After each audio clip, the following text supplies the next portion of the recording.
এবার কঙ্কা fridge presence ঈদের গল্প। ঈদের ছুটিতে দেশের নানা প্রান্ত থেকে গ্রামের বাড়িতে ছুটে এসেছেন পরিবারের সদস্যরা, মজেছেন ঈদের গল্পে, জমিয়েছেন আড্ডায়। কুষ্টিয়ার দৌলতপুরের ইসলামপুর গ্রাম থেকে সেই পারিবারিক আড্ডা ও গল্পের খবর জানিয়েছেন প্রতিনিধি শরীফুল ইসলাম। আমি রয়েছি কুষ্টিয়ার দৌলতপুর উপজেলার ইসলামপুর গ্রাম। এই গ্রামের শিক্ষা সাংস্কৃতিক ক্ষেত্রে ব্যাপক অবদান রয়েছে। এখানকার যারা নানা প্রান্তে, এখানকার মানুষ দেশের নানা প্রান্তে ছড়িয়ে ছিটিয়ে আছে। ঈদের সময় আসলে তারা আবার একে একে কোনো পরিবারের মধ্যে মিলিত হয়, আবার গ্রামীণ যে সামাজিক অনুষ্ঠান সেখানেও তারা মিলিত হয়। আমি রয়েছে সেরকম একটি পরিবার, যে পরিবারে সকালের ঈদের আড্ডায় এই আড্ডা জমেছে। সেই আড্ডার একজন যিনি ঢাকা থেকে এসেছেন, তার কাছে শুনবো আসলে ঈদটা, আগের ঈদ আর বর্তমানের ঈদের মধ্যে আপনি কেমন মনে করেন আর কি? আগে পারিবারিক বন্ধনটা আরো সুদৃঢ় ছিল।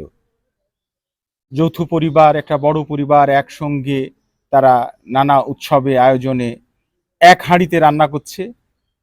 আমরা আস্তে আস্তে বিচ্ছিন্নতার মধ্যে চলে যাচ্ছি। আমরা একেবারে ক্ষুদ্র একটা পরিবারের মধ্যেই সীমাবদ্ধ থাকছি। আনন্দটা সেইভাবে পারিবারিক পর্যায়ে ভাগ করে দিতে পারছি না। তারপরেও বলবো, আমাদের গ্রামে আমরা নারীর টানে বাড়ির পানে ছুটে আসি। এখানে তবুও আমার বন্ধু মিলায়ে, নানাজন মিলায়ে আমরা আড্ডা দেবার চেষ্টা করি। যদিও এই আড্ডার ক্ষেত্রটা আগের চেয়ে সীমিত হয়ে গেছে। আগে আমরা ঈদের পরে 3 দিন ব্যাপী উৎসব করতাম, সেই উৎসবটার শূন্যতা অনুভব করি। এখন আর সেই উৎসব হয় না। এখন এই প্রজন্মের ছেলেরা রাস্তাঘাটে দেখি যে 5 জন বসে আছে, 5 জন ঠিক 5টা মোবাইল নিয়ে একবারে মাথা ঘাড় নিচু করে মোবাইল দেখছে, কিন্তু 5 জনের মধ্যে সেই আড্ডাটা হচ্ছে না।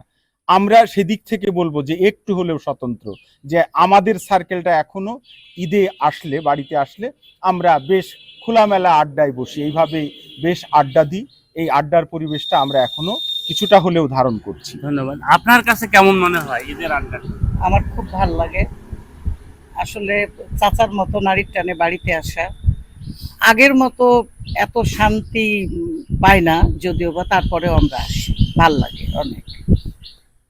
যেমনটি শুনছিলেন, আসলে এই ঈদের আড্ডাটা শুধু এই ইসলামপুর গ্রাম নয়, এরকম সারা দেশেই যদি ছড়িয়ে ছিটিয়ে থাকে, তাহলে মানুষের যে প্রীতি এবং বন্ধন, এই বন্ধনটা অটুট থাকবে মনে করি।